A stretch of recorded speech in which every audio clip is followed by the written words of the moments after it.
El sol de agosto caía sin piedad sobre la plaza central de San Miguel del Valle, Oaxaca, y Soledad Méndez sentía cada uno de sus 72 años sobre sus hombros encorvados como sacos de maíz mojado. Sus manos arrugadas, manchadas por décadas de trabajo, temblaban al sostener el sobre blanco que había llegado esa mañana. Aviso de desalojo. 30 días para abandonar la casa donde había vivido durante 48 años, la casa donde había criado a sus 4 hijos, la casa donde su difunto esposo Esteban había fallecido apenas 6 meses antes. Soledad recordaba haber llegado a esa casa como una novia de 24 años, luciendo el vestido de encaje que su madre había bordado durante meses. Esteban era entonces comerciante textil, un hombre trabajador y honesto que se levantaba antes del amanecer para abrir su puesto en el mercado. Habían construido una vida modesta pero digna. Sus hijos nunca pasaban hambre. Siempre tenían zapatos para la escuela. La gente del pueblo los recibía con respeto. Pero todo cambió cuando Esteban enfermó. El cáncer llegó silencioso y cruel, instalándose en sus pulmones como un inquilino inesperado que se negaba a irse. Los tratamientos en la ciudad de Oaxaca agotaron sus ahorros en 3 meses. Vendieron el negocio textil. Hipotecaron la casa. Empeñaron las joyas que habían pertenecido a la madre de Soledad, las pocas piezas de plata que ella había planeado dejarles a sus hijas. Y al final, Esteban murió de todos modos. Soledad cerró los ojos, recordando su última conversación. Esteban le había tomado la mano con dedos que ya no tenían fuerza. Su voz era apenas un susurro ronco. «Perdóname, mi amor, te dejo sin nada. Después de toda una vida de trabajo, te dejo con deudas y vergüenza». «No digas eso», le había respondido, secándose las lágrimas que caían sobre las sábanas del hospital. «Me dejas con nuestros hijos, con nuestros nietos. Me dejas con 50 años de amor.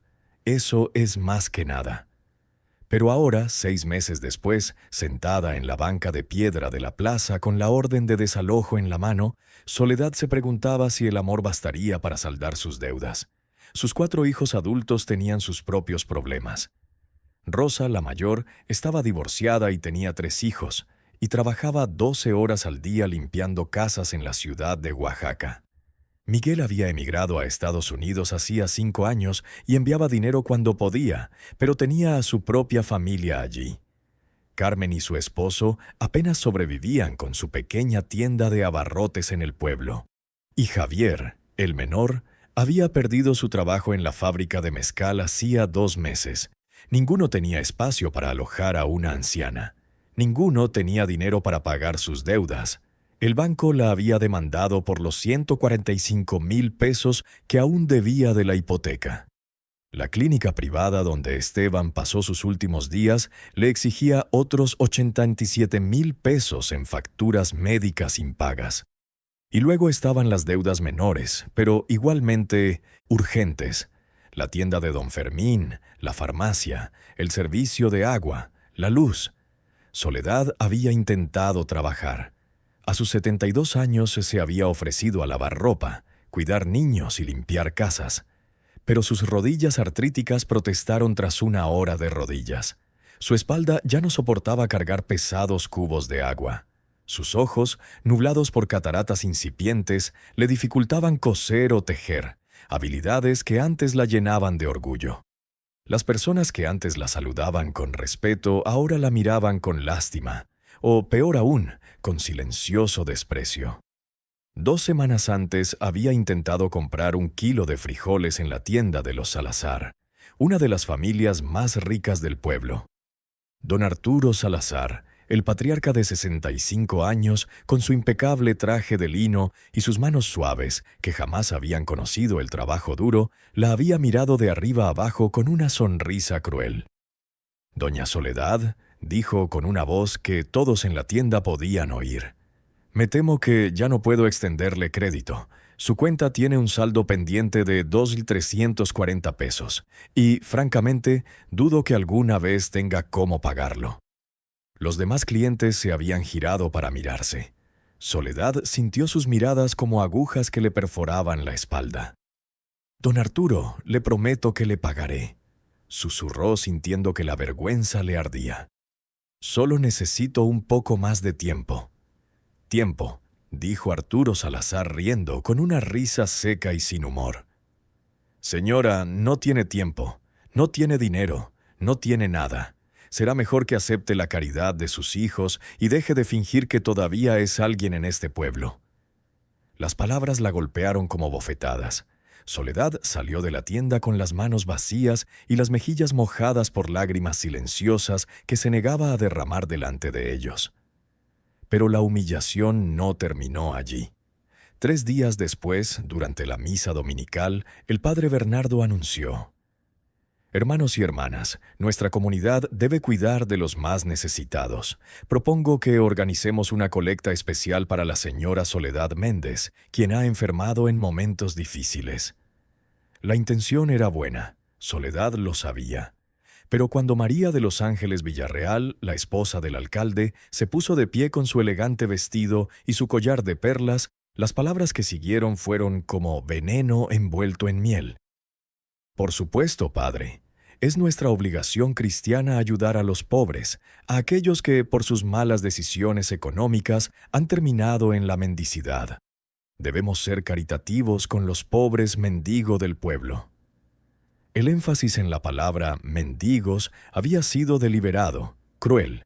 Soledad se había marchado de la iglesia antes de que terminara la misa, incapaz de soportar más las miradas de lástima mezcladas con juicio. Si esta historia ya está cautivador, tú no olvides suscribirte y darle a me gusta. Cuéntame en los comentarios desde dónde me escuchas. Me encanta saber de ti. Ahora, sentada en la banca del parque con la orden de desalojo arrugada entre los dedos, Soledad Méndez consideraba sus opciones. Podía aceptar la caridad envenenada de las familias adineradas. Podía rogarles a sus hijos, que ya soportaban demasiadas cargas. Podía simplemente rendirse, entregar la casa al banco y terminar viviendo en la calle o en una residencia de ancianos donde la tratarían como un número, no como una persona. O podría hacer algo desesperado. Sus dedos se movieron hacia la pequeña bolsa de tela atada a su cintura, oculta bajo su chal. Dentro había 5 monedas de 10 pesos, 2 de 5 pesos y algunas más pequeñas. Un total de 67 pesos. Todo el dinero que le quedaba en el mundo. No, eso no era del todo cierto. Esa mañana, antes de recibir la orden de desalojo, había vendido lo último de valor que tenía: los aretes de oro que Esteban le había regalado por su 20º aniversario. El joyero de Oaxaca le había dado 2.800 pesos por ellos, mucho menos de lo que valían, pero ella no estaba en condiciones de negociar. Además de los 67 pesos en la billetera, tenía exactamente 2.867 pesos. 30 días antes de perderlo todo. El viento de la tarde levantó polvo de la plaza y, con él, un trozo de papel que se le enredó en los pies. Soledad se agachó para recogerlo, más por costumbre que por curiosidad. Era un volante impreso en papel barato, con las letras descoloridas por el sol y el tiempo. Se vende. Bazar colonial en el centro histórico. Propiedad única con 200 años de antigüedad. Requiere restauración. Precio negociable. Contacto: Notario Público NTCADES 33, Licúnaco, Evaristo Campos. Soledad conocía ese bazar. Todo el pueblo lo conocía. Estaba ubicado en la esquina de las calles Hidalgo y Morelos. Un edificio de 2 pisos con fachada de cantera verde y grandes ventanales con marcos de hierro forjado. Durante décadas había permanecido cerrado, con las puertas selladas con cadenas oxidadas y las ventanas cubiertas de tablones de madera podridos. Los niños del pueblo corrían a toda prisa al pasar al anochecer, susurrando historias de fantasmas y maldiciones. Se decía que el último propietario había desaparecido misteriosamente en 1962, dejando el bazar cerrado y abandonado. Se decía que la familia del dueño había intentado venderlo decenas de veces, pero nadie quería comprarlo. Se decía que quienes se atrevían a entrar oían voces en las habitaciones vacías y veían sombras moviéndose entre las vitrinas polvorientas. Soledad no creía en fantasmas. Había visto demasiada muerte real, demasiado sufrimiento tangible como para temer a los espíritus del pasado. Guardó el volante en su bolso y se levantó con esfuerzo, con las rodillas crujiendo en señal de protesta. La notaría pública Nepomuceno estaba a solo 3 cuadras de la plaza. La oficina de Evaristo Campos olía a papel viejo, café recalentado y ese aroma particular de los lugares donde los destinos se sellan con tinta y sellos oficiales. Era un espacio pequeño en el segundo piso de un edificio colonial, con paredes pintadas de un amarillo descolorido y un ventilador de techo que giraba lentamente sin lograr aliviar el calor de agosto. El abogado Campos era un hombre de unos 55 años, calvo salvo por una corona de canas alrededor de su cráneo reluciente, con gafas de montura dorada y una corbata suelta alrededor de su grueso cuello. Levantó la vista de su escritorio cuando entró Soledad y su expresión pasó de la sorpresa al reconocimiento y luego a algo que parecía compasión. «Doña Soledad», dijo, levantándose con la cortesía tradicional. «No esperaba verla aquí. ¿En qué puedo ayudarla?» Soledad sacó el volante arrugado de su bolso y lo dejó sobre el escritorio. «El bazar de la calle Hidalgo. Dice que está en venta». El abogado Campos miró el volante y luego a Soledad, arqueando las cejas por encima de las monturas de sus gafas. «Sí, lleva en venta, bueno, muchos años. Pero, doña Soledad, con todo respeto, ese lugar necesita una inversión considerable. La estructura está ruinosa, hay asuntos legales pendientes con los herederos y, francamente, nadie en el pueblo lo quiere. Tiene una reputación complicada». «¿Cuánto piden por él?», preguntó Soledad, ignorando sus advertencias. El notario suspiró y empezó a buscar entre las pilas de carpetas de su escritorio. Finalmente encontró una, gruesa y polvorienta, con la etiqueta Bazar Mendoza Colonial, calle Hidalgo, 47. Los herederos pidieron originalmente 450,000 pesos, dijo Campos, abriendo la carpeta y revisando los documentos amarillentos. «Eso fue hace 15 años.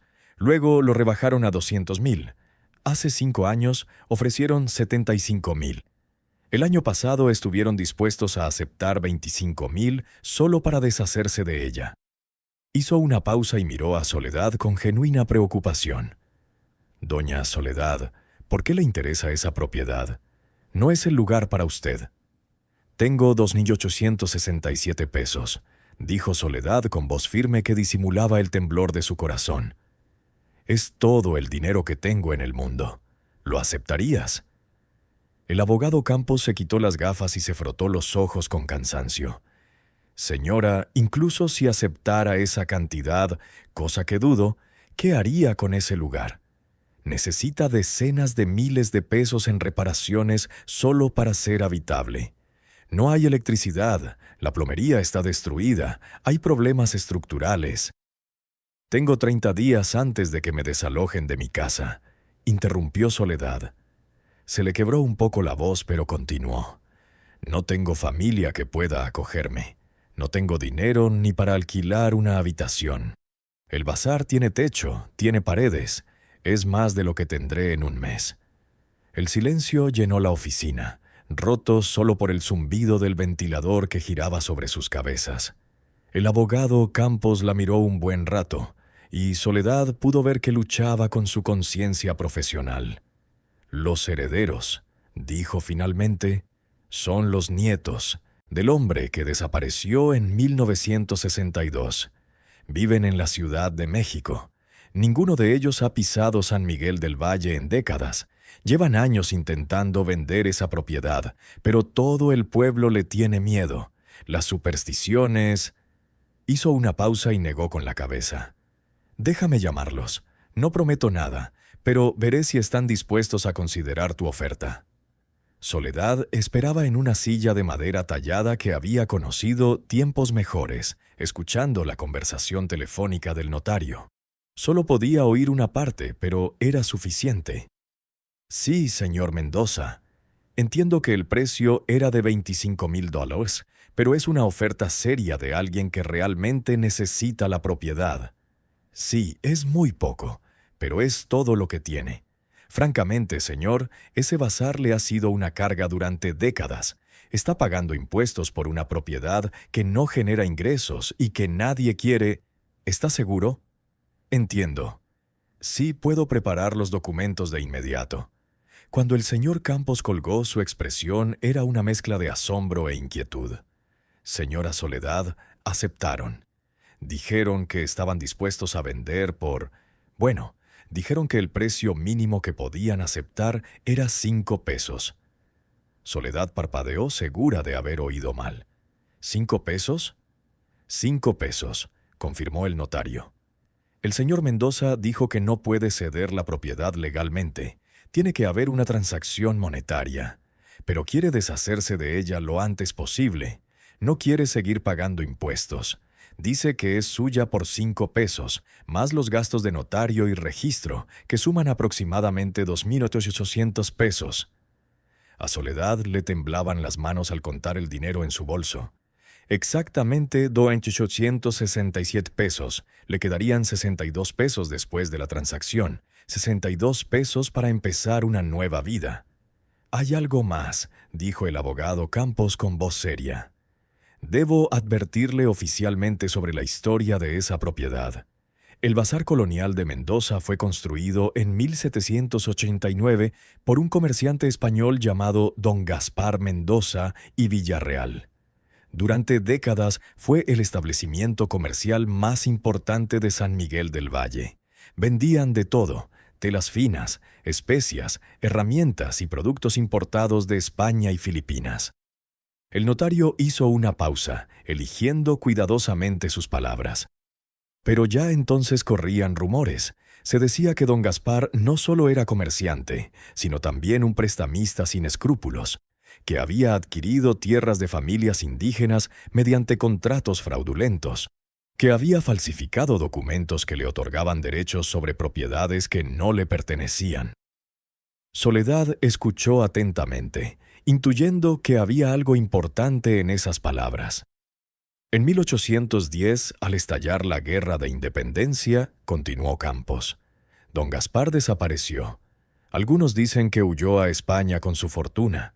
Otros dicen que fue asesinado por las familias indígenas a las que había defraudado. Su cuerpo nunca fue encontrado. El bazar pasó a sus herederos, pero ninguno prosperó. Todos enfrentaron problemas económicos, enfermedades y una muerte prematura. El último dueño que dirigió el bazar fue don Felipe Mendoza, bisnieto de don Gaspar. Eso fue en la década de 1950. En 1962, don Felipe cerró repentinamente el bazar, selló todas las puertas y ventanas y desapareció. Su familia lo buscó durante meses, pero nunca apareció. Solo dejó una nota que decía: «El pasado debe permanecer sellado». El notario cerró la carpeta y miró a Soledad directamente a los ojos. Desde entonces, nadie ha vivido allí. Los herederos mantuvieron la propiedad bajo llave. Intentaron remodelarla 3 veces para venderla, y las 3 veces los trabajadores renunciaron, diciendo que oían voces, que desaparecían herramientas, que sentían presencias. Por eso nadie en el pueblo quiere comprarla, por muy bajo que sea el precio. ¿Crees en esas historias?, preguntó Soledad. El abogado Campos se encogió de hombros. Creo en los documentos legales y los sellos oficiales. Pero también sé que este edificio lleva 60 años vacío por alguna razón. Doña Soledad, debo advertirle legalmente. Está comprando una propiedad con un historial complejo, que necesita reparaciones importantes y cuya reputación podría dificultar cualquier uso comercial futuro. También me advierte que me quedaré sin hogar en 30 días si no hago algo, respondió Soledad con calma. Un edificio embrujado es mejor que dormir en la calle. El notario asintió lentamente. Entonces, preparemos los documentos. Pero hay una condición más que han puesto los herederos.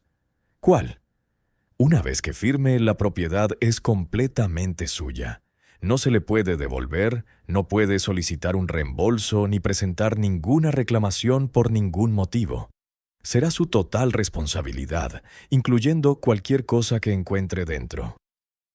Lo que encuentre dentro, repitió Soledad. ¿Qué significa eso? La verdad, no lo sé, admitió Campos. Los herederos nunca han querido entrar al edificio desde que don Felipe desapareció. No tienen un inventario de lo que hay.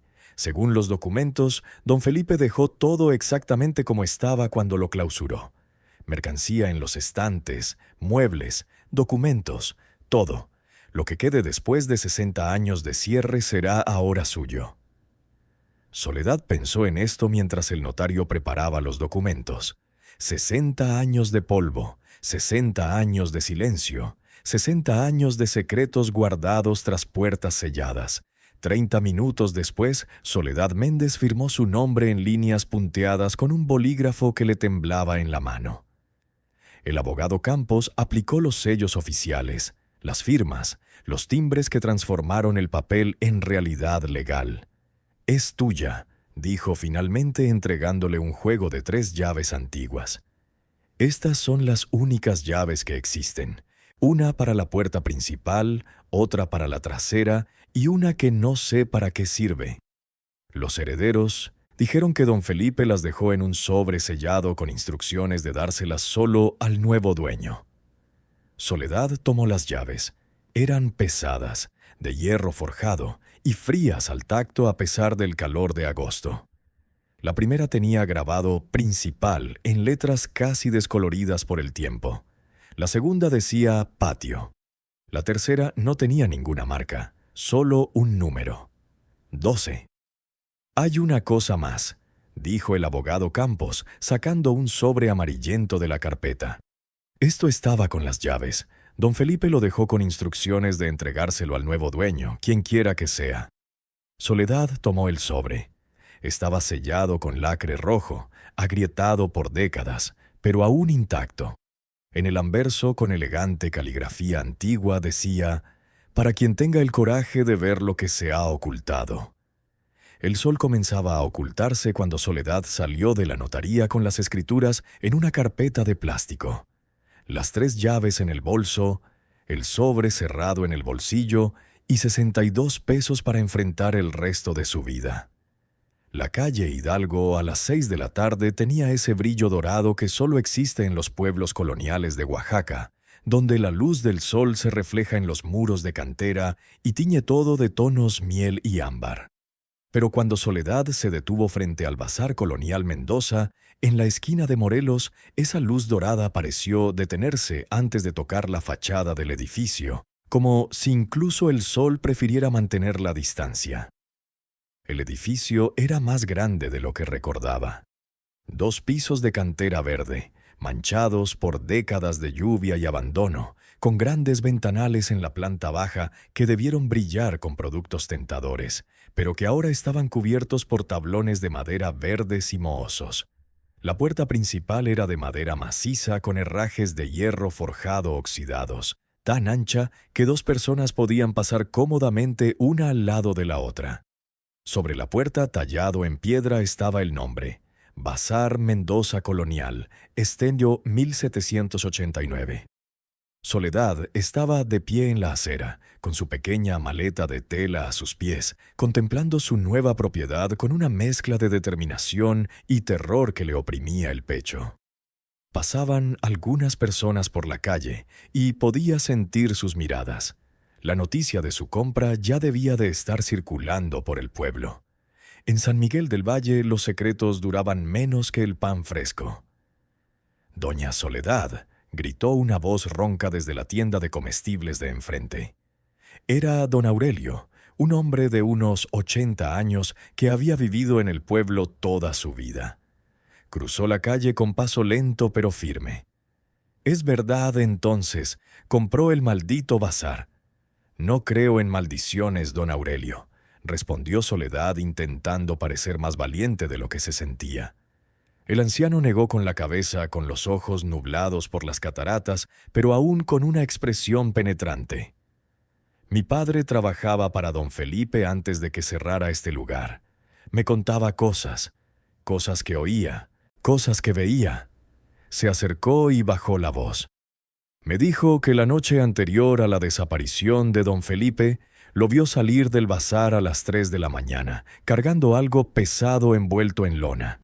Mi padre dijo que don Felipe lloraba, murmurando, «Perdóname, perdóname», una y otra vez. Soledad sintió un escalofrío a pesar del calor. ¿Sabía su padre lo que llevaba? No. Pero a la mañana siguiente don Felipe había desaparecido y el bazar estaba cerrado. Mi padre dijo que siempre pensó que don Felipe había encontrado algo dentro, algo que lo había aterrorizado tanto que prefería desaparecer antes que afrontarlo. Don Aurelio puso una mano arrugada sobre el brazo de Soledad. «Tenga cuidado, señora. Este lugar guarda secretos que quizás sea mejor dejar enterrados». El anciano regresó a su tienda, dejando a Soledad sola frente a su nuevo hogar. Sacó la primera llave de su bolso, la de principal. El candado de la puerta era moderno, instalado por los herederos hacía décadas para protegerse de las miradas indiscretas. La llave entró con dificultad. El mecanismo oxidado protestaba tras tanto tiempo sin usarse. Con un clic metálico que resonó demasiado fuerte en la calle silenciosa, el candado se abrió. Soledad empujó la puerta. Las bisagras crujieron como un animal herido, un sonido agudo que le erizó la piel de los brazos. La puerta se abrió lentamente, revelando una oscuridad absoluta que olía a polvo viejo, madera podrida y algo más. Algo dulce y empalagoso que no pudo identificar. No tenía linterna. Con las prisas por llegar antes de que oscureciera por completo, se le había olvidado traer una. Usó su viejo celular, cuya pantalla rota emitía una luz débil y parpadeante. El interior del bazar era vasto. Su teléfono iluminaba solo pequeños círculos de espacio a la vez, revelando un suelo de baldosas de arcilla cubierto por una gruesa capa de polvo que solo dejaba ver sus huellas recientes. A ambos lados del pasillo central se alzaban vitrinas altas y profundas de madera y cristal, de esas que debieron albergar preciadas mercancías. Pero lo que realmente le detuvo el corazón fue que las vitrinas no estaban vacías. Soledad se acercó a la primera vitrina a su derecha. Bajo el polvo y la tenue luz pudo ver objetos aún colocados en los estantes.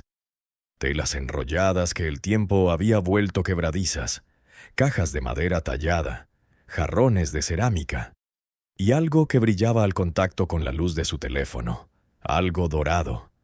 Sus dedos temblaban mientras limpiaba el cristal de la vitrina, creando un círculo limpio a través de décadas de mugre. Lo que vio la dejó sin aliento. Dentro de la vitrina, cuidadosamente dispuestas sobre terciopelo rojo descolorido, se encontraban piezas de joyería claramente muy antiguas. Collares de oro con diseños que reconoció vagamente como prehispánicos. Aretes con piedras verdes que podrían ser jade. Pulseras con intrincados grabados. ¿Por qué don Felipe había dejado objetos valiosos al cerrar el bazar? Soledad se dirigió a la siguiente vitrina. Contenía documentos enmarcados, con el cristal protector empañado, pero aún legibles. Se acercó limpiando el cristal exterior con la manga de su blusa. Eran mapas antiguos. Algunos mostraban la región de Oaxaca con topónimos que ya no existían. Otros parecían planos de propiedad, con límites marcados y firmas en tinta marrón descolorida. Su teléfono parpadeó. La batería estaba baja. Necesitaba explorar rápido antes de que se acabara la luz. Se adentró más en el bazar.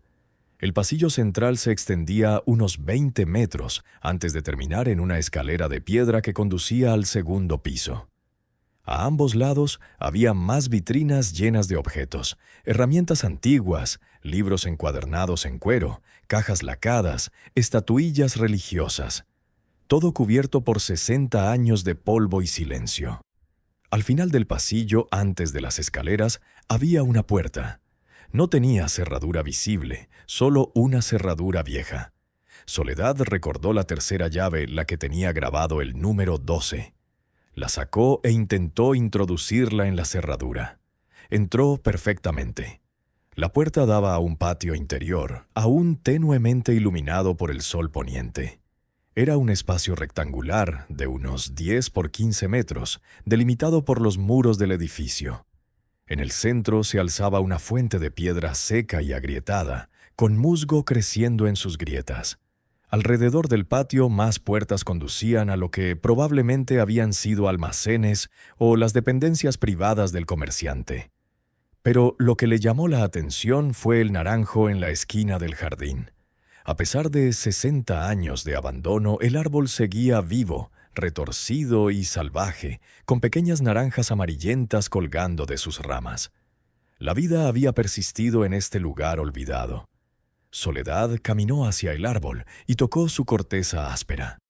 Sintió algo, una calidez inexplicable, como si el árbol la recibiera. Su teléfono se apagó por completo, sumergiéndola en la penumbra del atardecer. Levantó la vista y vio el cielo entre los muros del patio, ahora pintado de tonos morados y naranjas al ponerse el sol. Ninguna de las comodidades que había dado por sentadas toda su vida había desaparecido. Tenía 62 pesos, una maleta con 2 mudas de ropa y un edificio lleno de secretos de los que probablemente debería tener miedo. Pero también tenía un techo. Tenía paredes que la protegían de la lluvia. Tenía un lugar que era suyo, comprado honestamente, pagado con lo último que le quedaba en el mundo. Se sentó al borde de la fuente seca, con la espalda dolorida, los pies hinchados, sus 72 años pesando sobre ella como nunca antes. En su bolsillo sintió el sobre sellado que le había dado el notario. Para quien tenga el valor de ver lo que se ha ocultado. Rompió con cuidado el sello de lacre. Dentro había una sola hoja de papel, escrita con la misma elegante caligrafía que el sobre. La última luz del día apenas alcanzaba para leer. Al que ahora es dueño de este bazar, si estás leyendo esto significa que por fin alguien ha comprado esta propiedad que mi familia ha intentado olvidar durante generaciones. Soy Felipe Mendoza, bisnieto de don Gaspar Mendoza y Villarreal, quien construyó este lugar en 1789. He pasado toda mi vida gestionando este bazar sin saber nunca la verdad sobre sus orígenes. Pero hace 3 semanas, mientras reparaba una vitrina en el segundo piso, el suelo cedió y descubrí un espacio oculto debajo. Lo que encontré allí me ha atormentado en sueños cada noche desde entonces. Mi antepasado, don Gaspar, no era solo un comerciante. Era ladrón, falsificador y algo peor. Los objetos en las vitrinas de este bazar, especialmente los de oro y jade, no se adquirieron legalmente. Fueron robados de tumbas indígenas, sustraídos de familias mediante contratos falsificados y arrancados de templos durante la época colonial. Y los documentos, los mapas, los títulos de propiedad que encontré escondidos prueban algo terrible. Las familias más ricas de San Miguel del Valle, las que hoy controlan el comercio, la política y la tierra, construyeron su fortuna sobre un robo masivo documentado por mi antepasado. Don Gaspar lo guardó todo. Cada objeto robado, cada documento falsificado, cada título de propiedad fraudulento. No sé si lo hizo por culpa, por precaución o como seguro contra aquellos con quienes conspiró. No puedo vivir con este conocimiento. No puedo enfrentar a las familias poderosas que se avergonzarían si esto saliera a la luz. Pero tampoco puedo destruir la evidencia, porque eso me haría cómplice del crimen de mi antepasado. Así que sello este lugar y desaparezco. Si has comprado este bazar, probablemente estés desesperado. Probablemente no tengas otra opción. Eso significa que no tienes nada que perder y tal vez, solo tal vez, tengas el coraje que yo no tuve. En el segundo piso, en la trastienda, hay una vitrina especial. La llave número 12 abrirá su compartimento secreto. Dentro encontrarás un mapa. Síguelo. Lo que descubras podría cambiarte la vida, pero también te pondrá en peligro. Las familias cuyos secretos se documentan aquí no dejarán que la verdad salga a la luz fácilmente. Que Dios te dé la fuerza que a mí me faltó. Felipe Mendoza, 15 de marzo de 1962. Las manos de Soledad temblaban tanto que casi dejó caer el papel.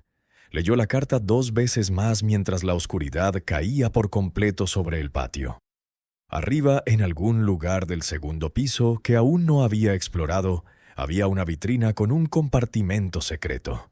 Dentro, un mapa que la llevaría a... ¿qué? ¿Pruebas de crímenes coloniales? ¿Documentos que expondrían a las familias más poderosas del pueblo? Las mismas familias que la habían humillado. Las mismas familias que la habían llamado mendiga. Las mismas familias cuyos antepasados, al parecer, habían amasado su fortuna a base de robo y fraude. Soledad guardó la carta en el bolsillo interior de su blusa, donde la guardó cerca de su corazón. Mañana exploraría el segundo piso. Mañana empezaría a comprender los secretos que guardaba este lugar. Esta noche necesitaba encontrar un lugar para dormir. Subió la escalera de piedra con cautela, siguiendo con las manos la fría pared. El segundo piso tenía un largo pasillo con habitaciones a ambos lados. Eligió la primera puerta que encontró. Dentro estaba lo que había sido una oficina, un escritorio de madera, una silla, un armario antiguo. Abrió su pequeña maleta y sacó la manta fina que había traído. La extendió sobre el suelo de madera usándola como almohada. El suelo estaba duro, el aire viciado, y cada sonido del viejo edificio, cada crujido de la madera, cada susurro del viento a través de las ventanas rotas, la sobresaltaba, pero estaba en su propiedad, en su casa, y mañana empezaría a descubrir por qué este lugar la había estado esperando. Se durmió con la carta de don Felipe en la mano y soñó con vitrinas llenas de oro y mapas que conducían a verdades enterradas bajo 200 años de mentiras. Soledad despertó con el cuerpo entumecido y todas sus articulaciones protestando. La luz grisácea del amanecer se filtraba por las rendijas de las tablas que cubrían la ventana, dibujando líneas pálidas en el suelo polvoriento. Por un instante de desorientación no pudo recordar dónde estaba. Entonces la realidad la golpeó como un balde de agua fría. Estaba en el Bazar Colonial de Mendoza, en un edificio que llevaba 60 años cerrado, con 62 pesos en la cartera y sin un plan claro más allá de sobrevivir un día más. Se incorporó lentamente, con todos los músculos doloridos. Había dormido sobre madera, usando su maleta como almohada, y su espalda de 72 años le recordaba cruelmente que ya no era joven. Se tocó el bolsillo interior de la blusa y sintió que la carta de don Felipe seguía allí, junto con las 3 llaves. El primer reto del día era sencillo pero urgente. Necesitaba un baño. Exploró el segundo piso bajo la tenue luz de la mañana. Había 6 habitaciones a lo largo del pasillo. La primera, donde había dormido, era una oficina. Las 3 siguientes estaban llenas de antigüedades, pilas de cajas de madera, baúles cerrados con candados oxidados, estantes con objetos envueltos en telas deterioradas. La quinta habitación estaba vacía, salvo por un crucifijo colgado en la pared. Su Cristo de madera carcomido por el tiempo aún reconocible. La sexta habitación al final del pasillo tenía la puerta cerrada. Soledad tocó el picaporte e inmediatamente sintió que esta era diferente. La puerta era más pesada, la madera más oscura y pulida. No había cerradura visible, pero al empujarla no se movió. Esta debía ser la habitación que don Felipe mencionaba en su carta, la que contenía la vitrina especial con el compartimento secreto. Pero primero necesitaba resolver problemas más urgentes. Bajó al patio interior, donde el naranjo retorcido crecía en la esquina. A plena luz del día podía ver mejor el espacio. Contra una de las paredes había una pequeña estructura de adobe, claramente una vieja letrina. Al abrir la puerta chirriante, el olor que emanaba era sorprendentemente tolerable. Solo tierra seca y tiempo. El sistema era básico, un agujero sobre un pozo profundo, pero funcionaba. Junto a la letrina había una palangana de piedra con un grifo oxidado. Soledad lo giraba desesperadamente, pero, sorprendentemente, tras varios chirridos lastimeros, empezó a salir un chorro de agua marrón. Dejó correr el agua varios minutos hasta que salió clara. No estaba perfecta, pero era agua. Podría usarla para lavarse, tal vez incluso para beber si la hervía. Pero para hervirlo necesitaba fuego, y para el fuego necesitaba combustible. Soledad pasó la siguiente hora explorando las habitaciones del primer piso que daban al patio. Una había sido una cocina, con una estufa de leña de ladrillo aún intacta. Había ollas de hierro colgadas de ganchos oxidados, platos de barro apilados en estantes polvorientos y, en un rincón, un saco de carbón que milagrosamente seguía medio lleno, protegido por una lona encerada. En otra habitación encontró velas, docenas de ellas, algunas derretidas y deformadas por el calor de 60 veranos, pero muchas aún utilizables. Encontró cerillas en una lata de metal, aunque eran tan viejas que solo una de cada 5 encendía. También encontró algo que la hizo suspirar de alivio: comida enlatada. En un armario cerrado con llave de la vieja cocina, protegida de los ratones y la humedad, había latas de frijoles, sardinas y chiles encurtidos, todas de la década de 1950. Las latas estaban abolladas y oxidadas, pero no abultadas. Su madre le había enseñado que las latas abultadas significaban veneno, pero éstas parecían seguras. No era mucho, pero algo era. Usó carbón para encender un pequeño fuego en la estufa. Llenó una olla con agua del grifo y la puso a hervir. Mientras esperaba, abrió una lata de frijoles con un cuchillo viejo que encontró en un cajón. Los frijoles tenían más de 60 años, pero al probarlos después de calentarlos, estaban bien, solo un poco más salados de lo habitual. Comió directamente de la olla, de pie junto a la chimenea, mirando por la puerta abierta el patio donde el naranjo se aferraba obstinadamente. Era extraño cómo la vida encontraba maneras de persistir. El árbol había sobrevivido décadas sin cuidados, alimentándose solo de la lluvia y la luz del sol que se filtraban en el patio. Si el árbol podía sobrevivir, tal vez ella también. Después de comer, hirvió más agua y usó un trapo que encontró para lavarse lo mejor que pudo. Se cambió de ropa con una de las 2 prendas limpias de su maleta. Colgó la ropa sucia en un tendedero improvisado entre 2 vigas del patio, sintiendo una extraña normalidad en este simple acto doméstico. El sol subía cada vez más alto, y con él el calor empezó a intensificarse.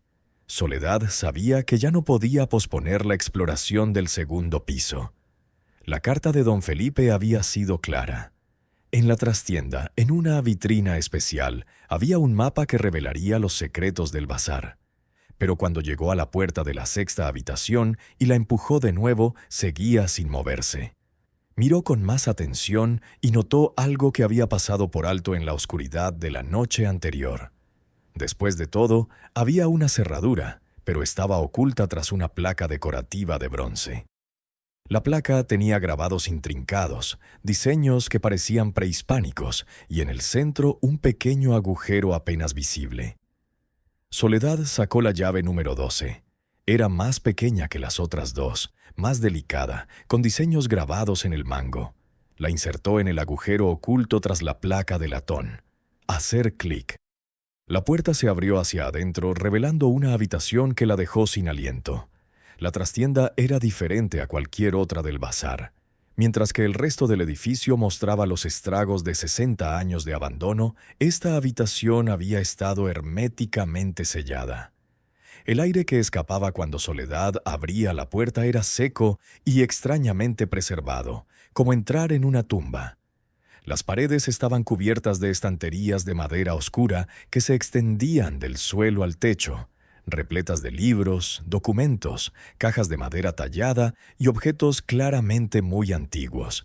Pero lo que dominaba la sala era la vitrina del centro. No era como las demás vitrinas del bazar.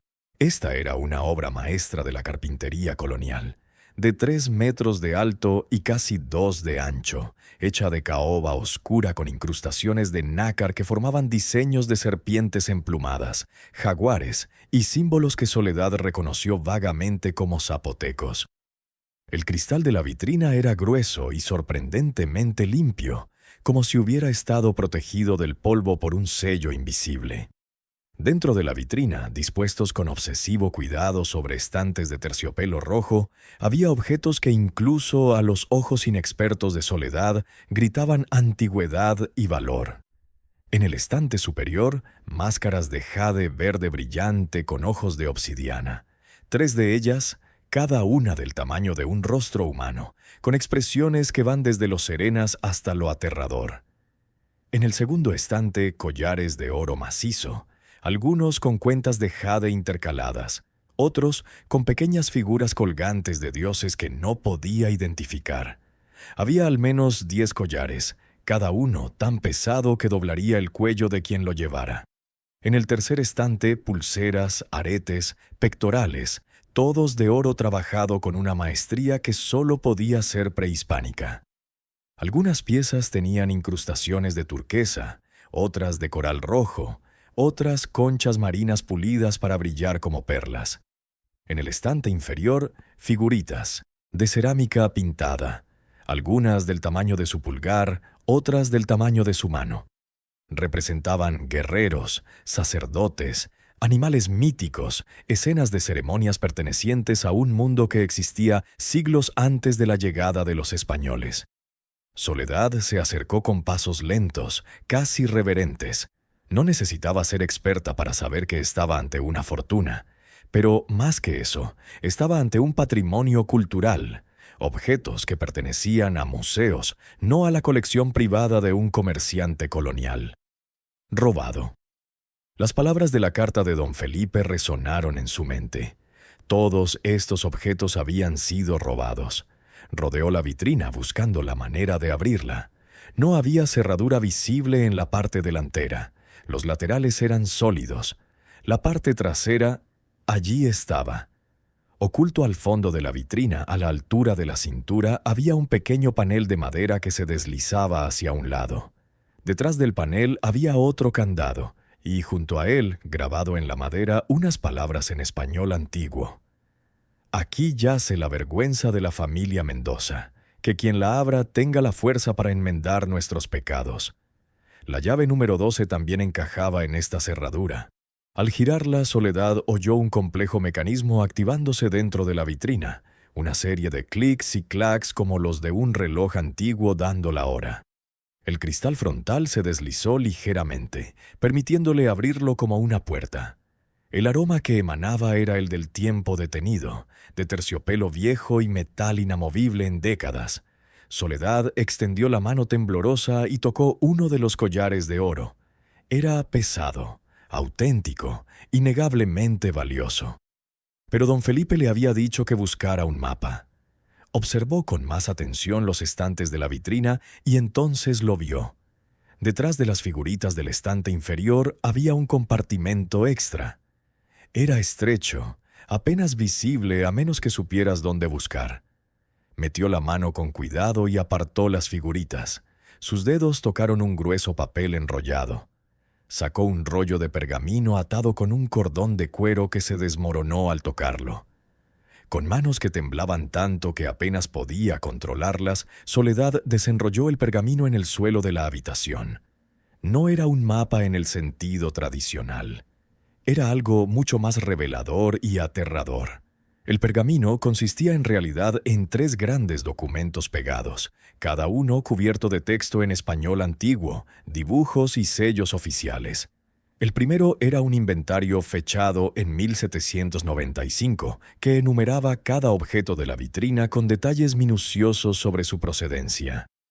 3 máscaras ceremoniales de jade extraídas de la tumba del señor de Saachila en 1791, mediante permiso falsificado del virrey. Collar de oro con incrustaciones de jade, 847 gramos, requisado a la familia indígena López en pago de una deuda fabricada, 1793. Pectoral de oro con turquesa, 1200 gramos, extraído de un templo de Monte Albán durante una excavación no autorizada, 1789. La lista seguía, página tras página. Cada artículo documentado, cada robo confesado con una precisión burocrática aterradora. Pero el segundo documento era aún peor. Era un mapa de San Miguel del Valle y sus alrededores, fechado en 1800. Mostraba propiedades marcadas con apellidos, pero lo que le revolvió el estómago a Soledad fueron las anotaciones en los márgenes. Hacienda Salazar, 847 hectáreas, título falsificado de 1792. El original pertenecía a la comunidad zapoteca de Santiago. Documentos auténticos destruidos. La familia Salazar pagó 2,000 pesos oro por la documentación falsa. Tierras de Villarreal, 630 hectáreas, obtenidas mediante un contrato fraudulento con un líder comunitario analfabeto, 1794. Comunidad mixteca desplazada de San Pedro. La familia Villarreal pagó 1,500 pesos oro para facilitar el fraude. Minas de Santa Rita, propiedad de Montoya. Concesión obtenida mediante soborno al alcalde, 1796. Los verdaderos propietarios comunales fueron amenazados con violencia. La familia Montoya pagó 3,000 pesos oro. Había más de 20 propiedades registradas, todas ahora en manos de las familias más adineradas de San Miguel del Valle. Todas adquiridas mediante fraude, falsificación o amenazas, con la participación documentada de don Gaspar Mendoza y Villarreal como facilitador, falsificador de documentos e intermediario corrupto.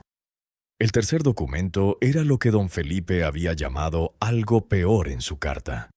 Era una carta firmada por el propio don Gaspar, fechada en 1809, justo un año antes de su desaparición.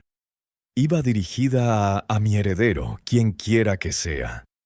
He pasado 20 años forjando la fortuna de familias prominentes de este valle por medios que ahora, en mi vejez, reconozco como criminales. He falsificado títulos de propiedad, robado tesoros de tumbas antiguas y conspirado para despojar a las comunidades indígenas de sus tierras ancestrales. Lo hice por avaricia.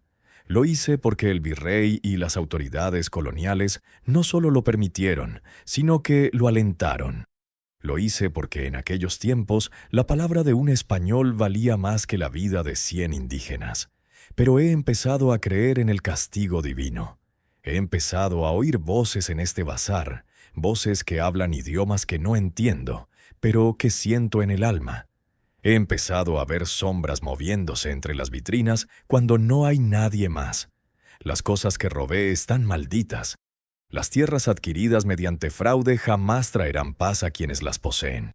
Lo he documentado todo. Cada crimen, cada transacción corrupta, no por remordimiento, sino por miedo. Si algo me sucede, quiero que haya pruebas. Quiero que la verdad exista en algún lugar, aunque permanezca oculta. A las familias cuyas fortunas ayudé a forjar, saben lo que hicieron. Saben que sus propiedades, sus minas, su respetabilidad, todo se basa en el robo y la sangre. He conservado copias de los documentos auténticos, los títulos de propiedad legítimos que pertenecen a las comunidades indígenas. Están escondidos donde nunca los encontrarán. Y si algún día alguien encuentra este lugar y tiene el valor de revelar la verdad, que así sea. Quizás entonces los fantasmas que me persiguen finalmente descansen. Soledad leyó el documento 3 veces. El corazón le latía con tanta fuerza que lo oía en los oídos. Le temblaban tanto las manos que apenas podía sostener el pergamino. Las familias Salazar, Villarreal, Montoya, todas las familias que ahora controlaban San Miguel del Valle, todas las familias que la habían humillado y llamado mendiga, habían construido su fortuna sobre un fraude masivo, documentado hacía más de 200 años. Y los documentos reales, los títulos de propiedad legítimos que pertenecían a las comunidades indígenas, estaban escondidos en algún lugar de este bazar. Don Gaspar había mencionado copias de los documentos auténticos, escondidas donde nunca las encontrarás. Soledad miró a su alrededor. Los estantes estaban abarrotados de cajas, libros y documentos enrollados. Podría llevar semanas, tal vez meses, revisarlo todo. Pero entonces vio algo que no había notado antes. En la pared del fondo, detrás de la vitrina, había lo que parecía ser un panel decorativo de madera tallado con diseños zapotecas. Pero a diferencia del resto de la polvorienta habitación, este panel estaba limpio, como si alguien lo hubiera tocado recientemente. No, no hace poco. Hace 60 años, la última vez que el rey Felipe estuvo aquí. Soledad se acercó y tocó el panel. Algunos diseños tallados sobresalían ligeramente, como botones. Presionó uno al azar. No pasó nada. Presionó otro. Nada más. Entonces notó que algunos diseños formaban un patrón. 4 serpientes emplumadas dispuestas en las esquinas, y en el centro un jaguar. Primero presionó el jaguar. Hizo un ruido sordo y satisfactorio. Luego presionó las 4 serpientes en orden, empezando por la esquina superior izquierda y en el sentido de las agujas del reloj.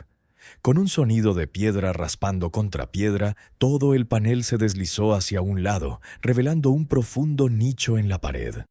Dentro había 3 cajas de metal, de las que se usaban para documentos importantes en la época colonial. Soledad sacó la primera caja con esfuerzo. Era sorprendentemente pesada. La dejó en el suelo y la abrió. En su interior, perfectamente conservados en papel encerado, se encontraban documentos oficiales con sellos virreinales. Se trataba de títulos de propiedad, contratos de compraventa y mapas con linderos oficialmente marcados. Pero estos no eran documentos falsificados. Llevaban los nombres de las comunidades indígenas como legítimos propietarios. Escritura de propiedad comunal, Villa de Santiago, 847 hectáreas, firmada por el virrey Antonio María de Bucareli y Ursúa, 1773. Esta fue la verdadera escritura de las tierras que ahora pertenecían a la familia Salazar. Título de propiedad comunal. Comunidad Mixteca de San Pedro, 630 hectáreas, autorizado por la Real Audiencia, 1770. Las tierras de la familia Villarreal. Concesión minera, Comunidad de Santa Rita, otorgada por legítima autoridad virreinal, 1775. Las minas de Montoya. Soledad abrió la segunda caja. Contenía más documentos similares, al menos 20 juegos completos de escrituras, títulos y mapas que acreditaban la legítima propiedad de las comunidades indígenas sobre tierras que ahora estaban en manos de las familias más poderosas del valle. La tercera caja contenía algo diferente: cartas. Docenas de ellas, todas escritas por don Gaspar a lo largo de los años, documentando cada transacción corrupta con obsesivo detalle.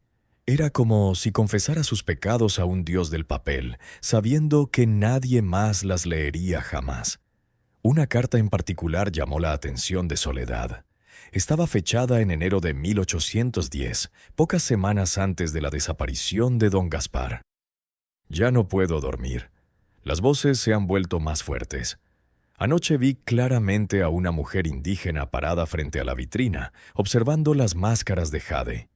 No dijo nada. Solo me miró con ojos que contenían siglos de acusación. Cuando intenté acercarme, desapareció. Mi hijo me dice que estoy enfermo, que son las alucinaciones de un viejo culpable. Pero sé la verdad. Los objetos que robé, las tierras que ayudé a robar, todos cargan con el peso de las almas robadas. He decidido sellar la trastienda. He trasladado allí todos los documentos auténticos, junto con las pruebas de mis crímenes. No puedo destruirlos. Eso sería añadir cobardía a mi lista de pecados. Pero tampoco puedo permitir que las familias a las que he enriquecido los encuentren y los destruyan. Que Dios o los dioses antiguos, quien quiera que esté escuchando, me perdonen. Soledad se sentó en el suelo rodeada de documentos de más de 200 años de antigüedad, sintiendo el peso de la historia sobre sus hombros. Don Felipe tenía razón. Esto cambiaría su vida.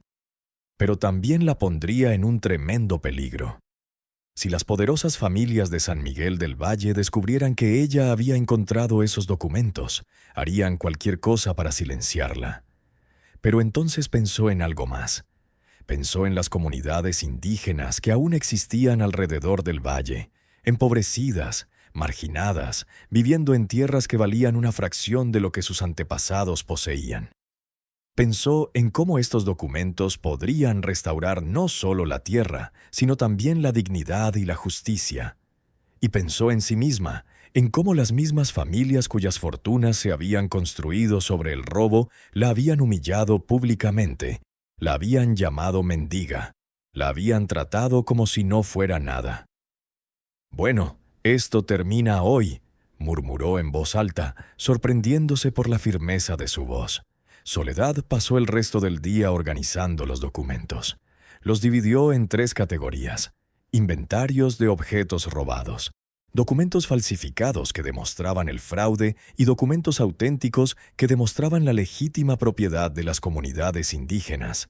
Cada conjunto de documentos auténticos incluía no solo las escrituras originales, sino también mapas detallados que mostraban los límites exactos de las propiedades.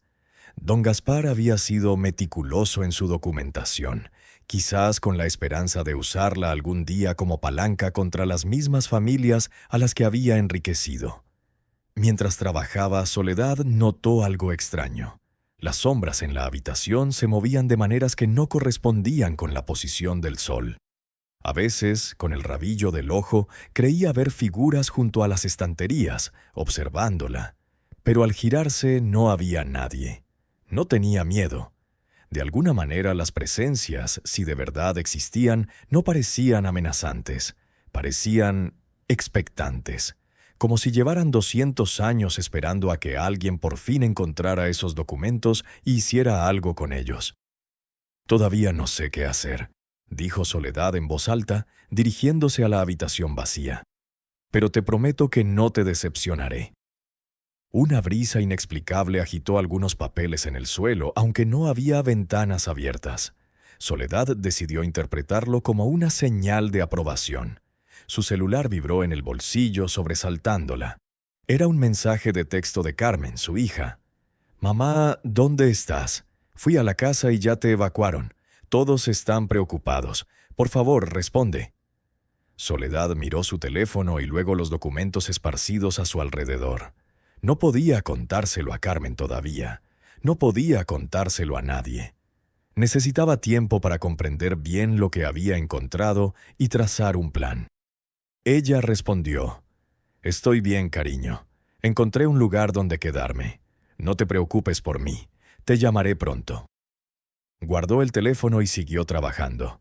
Al caer la tarde había fotografiado los documentos más importantes con su teléfono. La cámara era vieja y la calidad no era perfecta, pero era mejor que nada. Si algo le pasaba, al menos habría copias digitales. Entonces oyó algo que le heló la sangre hasta los huesos. Voces fuera del bazar. Miró con cautela por una de las rendijas entre las tablas que cubrían las ventanas del segundo piso. Abajo, en la calle, 3 hombres estaban de pie frente al bazar, mirando hacia arriba. Uno de ellos era Arturo Salazar Jr., el hijo del patriarca que la había humillado en la tienda. No reconoció a los otros 2, pero por su apariencia, camisetas de manga corta que dejaban ver brazos musculosos y posturas tensas, no eran simples curiosos. «Es aquí», dijo Arturo. «La vieja loca compró este lugar por una miseria. Mi padre está furioso. Dice que deberíamos haber comprado este bazar hace años, que la familia lleva décadas intentando adquirirlo». «¿Por qué les importa tanto una ruina?», preguntó uno de los hombres. «No lo sé», admitió Arturo, «pero mi padre palideció cuando le dijeron que por fin lo habían comprado. Dijo algo sobre documentos antiguos y secretos de familia. Me envió a investigar». Los hombres recorrieron el edificio, probando las puertas y mirando por las ventanas tapiadas. Soledad permaneció completamente inmóvil, apenas respirando. «No veo nada ahí dentro», dijo uno de los hombres, «y las puertas están cerradas». «No importa», respondió Arturo. «Tendrá que irse tarde o temprano. No hay luz ni agua corriente. No puede vivir allí mucho tiempo. Cuando se vaya, hablaremos con ella.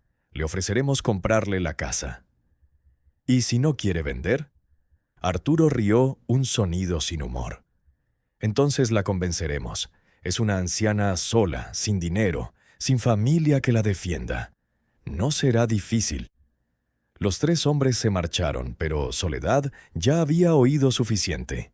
Las familias poderosas ya sabían que había comprado el bazar. Y aunque aún no sabían que había encontrado los documentos, sospechaban claramente que allí se escondía algo valioso.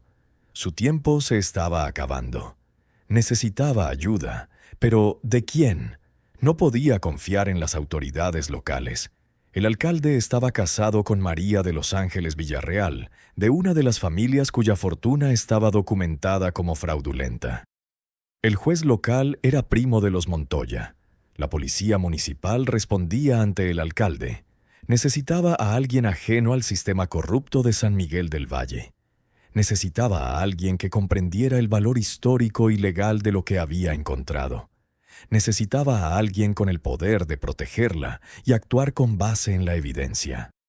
Entonces recordó algo que había visto en las noticias meses antes, cuando Esteban aún vivía y pasaba las tardes a su lado en el hospital. Había un reportaje sobre un fiscal federal especializado en la recuperación de patrimonio cultural robado. Su nombre era... ¿Cómo era? Ricardo Fuentes. Trabajaba en la Procuraduría General de la República en la ciudad de Oaxaca. Soledad bajó al patio y, con la luz del atardecer, buscó en su teléfono. Encontró el número de la Procuraduría General de Justicia de Oaxaca en un sitio web del gobierno. Era tarde. Probablemente ya habían cerrado, pero lo intentó de todos modos. El teléfono sonó 5 veces antes de que una recepcionista aburrida respondiera. Fiscalía General de la República, buenas tardes. Buenas tardes, dijo Soledad intentando mantener la voz firme. Necesito hablar con el abogado Ricardo Fuentes. Es urgente, se trata de patrimonio cultural robado y títulos de propiedad fraudulentos que datan de la época colonial. Se hizo un silencio. Señora, el señor Fuentes no atiende llamadas directas. Necesita pedir cita y presentar una queja formal. No tengo tiempo para eso, dijo Soledad sintiendo la desesperación crecer en su pecho. Tengo evidencia del robo de artefactos prehispánicos, documentos que prueban fraude en escrituras de propiedad que afectan a comunidades indígenas, y estoy en tan de peligro. Por favor, necesito hablar con alguien que pueda ayudarme. Otra pausa. Espera un momento. La fila estaba llena de horrible música de espera. Soledad esperaba con la mirada fija en las sombras que se alargaban en el patio, con el corazón latiendo con fuerza. Pasaron 5 minutos. 10.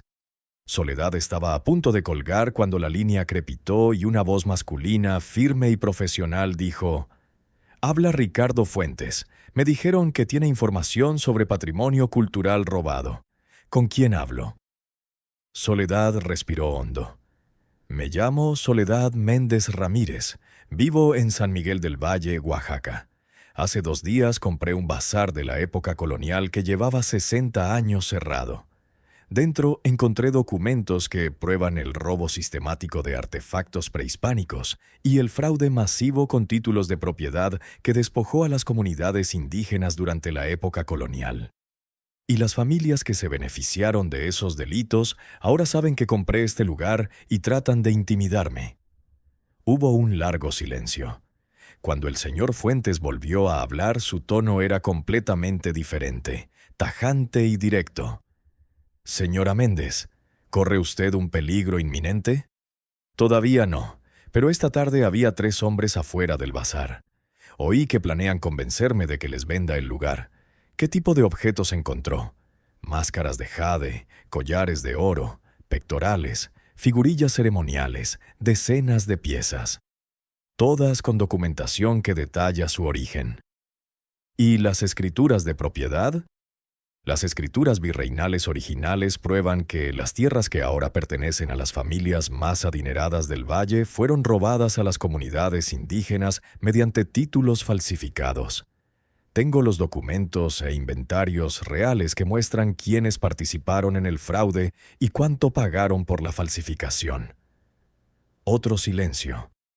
Señora Méndez, si lo que dice es cierto, este es uno de los casos más significativos de fraude histórico y robo de patrimonio cultural que hemos visto en décadas.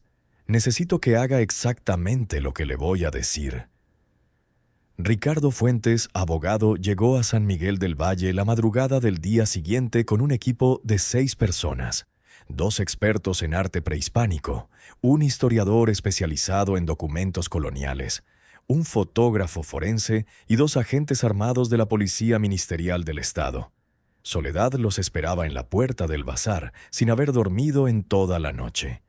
Había pasado las horas oscuras organizando documentos, preparando café en la vieja estufa y escuchando cada sonido de la calle con el corazón en un puño. Cuando los vehículos oficiales estacionaron frente al bazar, las cortinas de las casas vecinas se abrieron. La noticia se extendería por todo el pueblo en cuestión de minutos. «Señora Méndez», dijo el señor Fuentes, un hombre de unos 40 años, de cabello canoso y mirada inteligente tras unas gafas de montura metálica. Extendió la mano con genuino respeto. «Gracias por contactarnos. Lo que me describió anoche me pareció extraordinario. Espero que podamos confirmarlo». Soledad los condujo al segundo piso, a la trastienda. Al abrir la puerta y descubrir la vitrina con su contenido, oyó inhalaciones colectivas. «¡Cielos!», susurró la experta en arte prehispánico, una mujer de unos 50 años llamada doctora Mariana Cortés. Se acercó a la vitrina con pasos casi reverenciales. «Estas máscaras de jade son zapotecas, probablemente del período clásico. Deberían estar en el Museo Nacional de Antropología, no en una colección privada». «Nunca fue una colecta», dijo Soledad con calma. «Fue un botín, y tengo los documentos que lo prueban».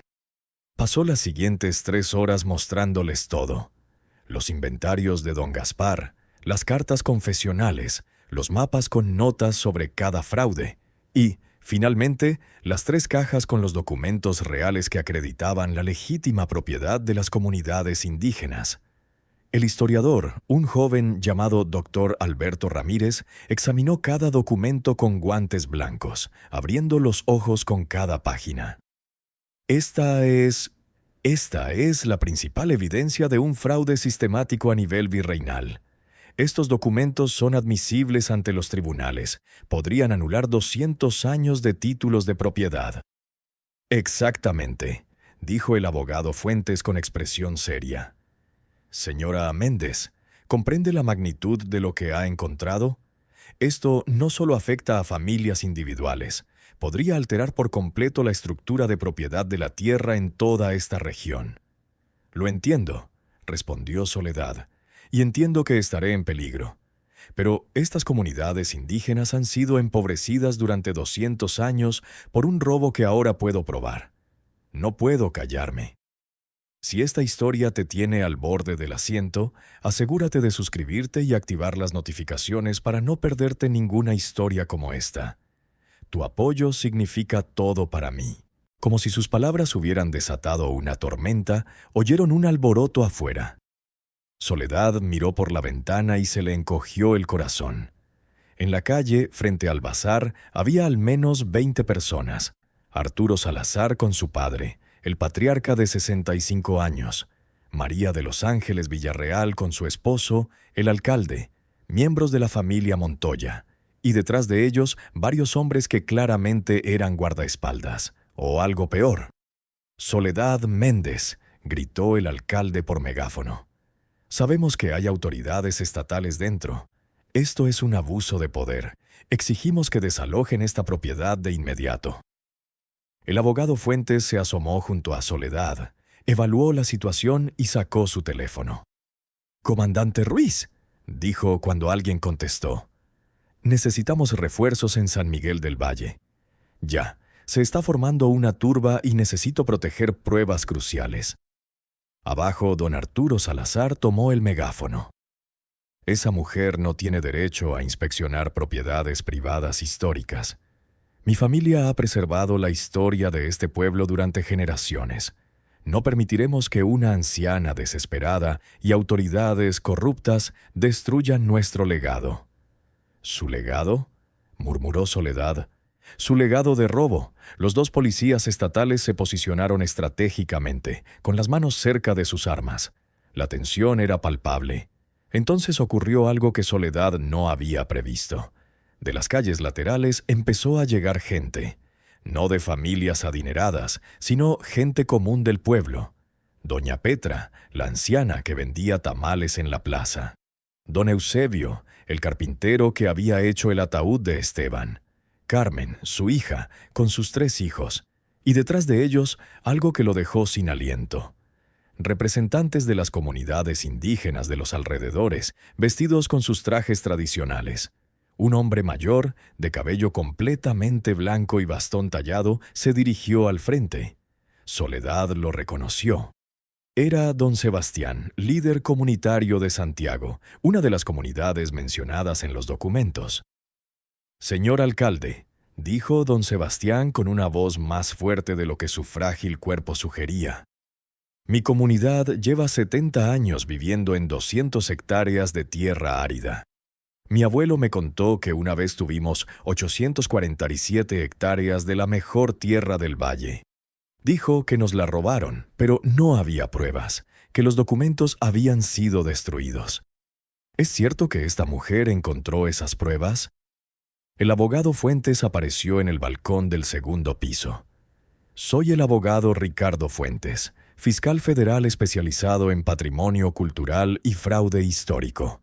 Puedo confirmar que Soledad Méndez ha descubierto documentación virreinal que prueba un fraude sistemático en los títulos de propiedad que afectó a varias comunidades indígenas, incluyendo Santiago». Un murmullo recorrió la multitud. Don Arturo Salazar se sonrojó. «Esos son documentos falsos, invenciones. Mi familia ha sido la legítima dueña de esa tierra por más de 200 años. Entonces no tendrá ningún problema en que un tribunal examine las pruebas», respondió el abogado Fuentes con calma. «De hecho, ya he solicitado órdenes judiciales para revisar todos los títulos de propiedad en cuestión. Si sus documentos son legítimos, no tienen nada que temer». «Esto es persecución», gritó María de los Ángeles Villarreal. «Nos atacan por tener éxito, por ser prósperos». «Los están atacando por ladrones», dijo una voz clara entre la multitud. Era Carmen, la hija de Soledad. Se abrió paso hasta el frente con los ojos llenos de lágrimas y rabia. «Humillaron públicamente a mi madre, la llamaron mendiga, la trataron como basura. Y todo mientras vivían en tierras robadas, utilizando la riqueza acumulada a costa del sufrimiento ajeno». «Carmen, no», empezó Soledad desde el balcón, pero su hija la interrumpió. «No, mamá, ya basta. Toda mi vida he visto a estas familias tratarnos como si fueran mejores que nosotros, como si su dinero los hiciera superiores. Pero su dinero es sangre, es robo, y es hora de que todos lo sepan». El silencio que siguió fue absoluto. Entonces don Sebastián volvió a hablar.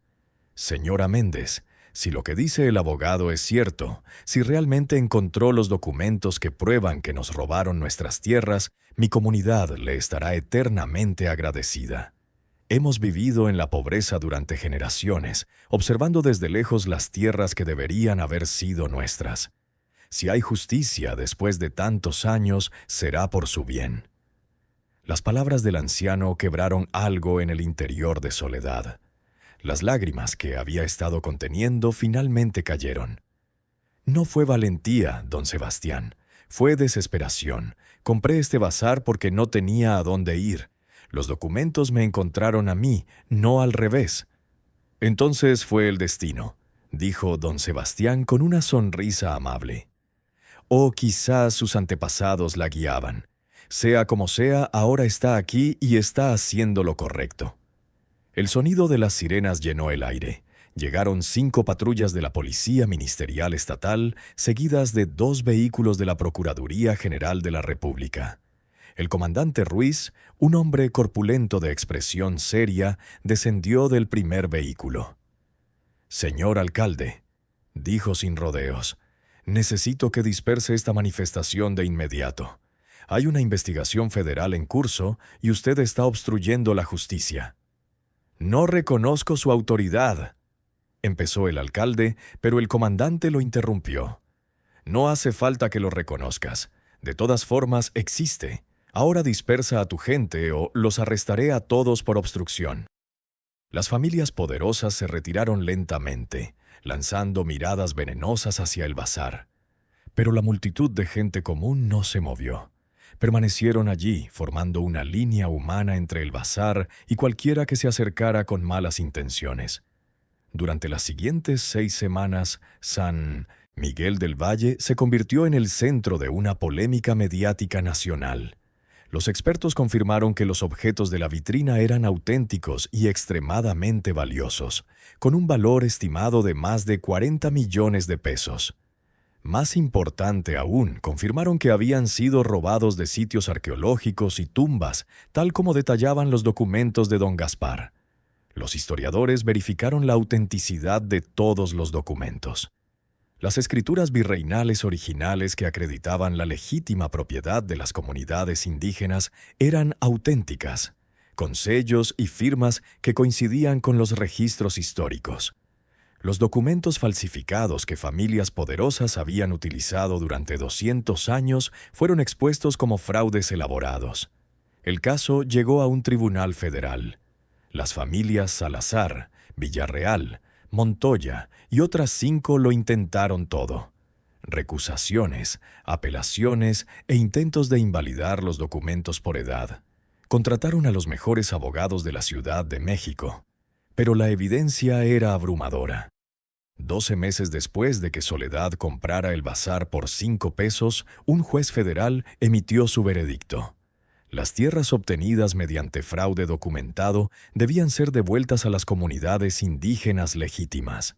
Las familias poderosas podían conservar las propiedades que habían adquirido o desarrollado legítimamente después de 1900, pero todo lo adquirido mediante fraude colonial sería restituido.